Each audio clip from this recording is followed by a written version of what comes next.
প্রিয় দেশবাসী, বাংলাদেশ একটি বিশেষ সময় অতিক্রম করছে।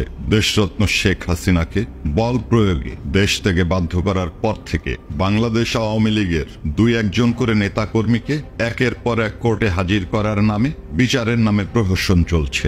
আপনারা দেখেছেন পুলিশ বাহিনীকে টপকে কিভাবে আমাদের প্রিয় নেতৃবৃন্দকে অবজ্ঞা ভরে টিম ছোড়া হচ্ছে, বিভিন্নভাবে বাংলাদেশ আওয়ামী লীগের নেতাকর্মীদেরকে হেনস্থা করা হচ্ছে। আসলে নেতাকর্মীদেরকে নয়, বাংলাদেশ আওয়ামী লীগকে একটি ঘৃণ্য সংগঠন হিসাবে তারা বাংলার বুকে উপস্থাপন করার অপচেষ্টা চালাচ্ছে।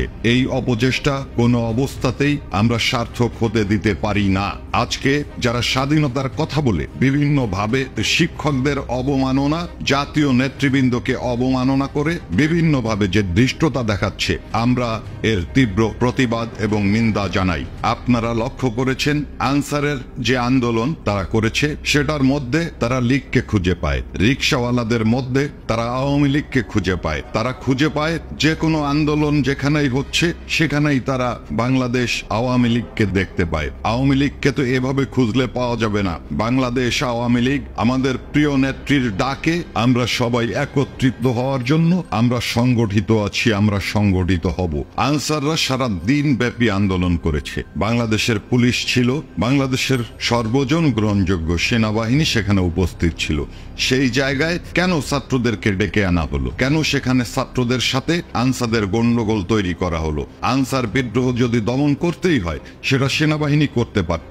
এর জন্য সাধারণ ছাত্রছাত্রীর ব্যানারে যে সন্ত্রাসীদেরকে সামনে আনা হচ্ছে, এর ফল শুভ হবে না, শুভ হতে পারে না। 5 তারিখের পর থেকে বাংলাদেশ আওয়ামী লীগের নেতাকর্মীদেরকে একের পর এক হত্যা করে চলেছে। গাজী গ্রুপের 117 জনকে গতকালও তারা পুড়িয়ে মেরেছে। এই অবস্থা চলতে পারে না, এই অবস্থা আমরা চলতে দেব না। বাংলাদেশের মুক্তিযোদ্ধা যারা জীবিত আছেন, দেশের এই ক্রান্তি লগ্নে আপনাদেরকে সমাজ সংস্কারে এগিয়ে আসতে হবে, তা না হলে দেশটা জাহান্নামে চলে যাবে। আপনারা মুক্তিযোদ্ধা জনতা একতাবদ্ধ হয়ে দেশ জাতিকে আজকে এই ষড়যন্ত্রকারীর হাত থেকে বাঁচানোর জন্য তীব্র আন্দোলন গড়ে তুলবেন। দেশবাসীকে ঐক্যবদ্ধ হওয়ার জন্য অনুরোধ জানাচ্ছি। জয় বাংলা, জয় বঙ্গবন্ধু।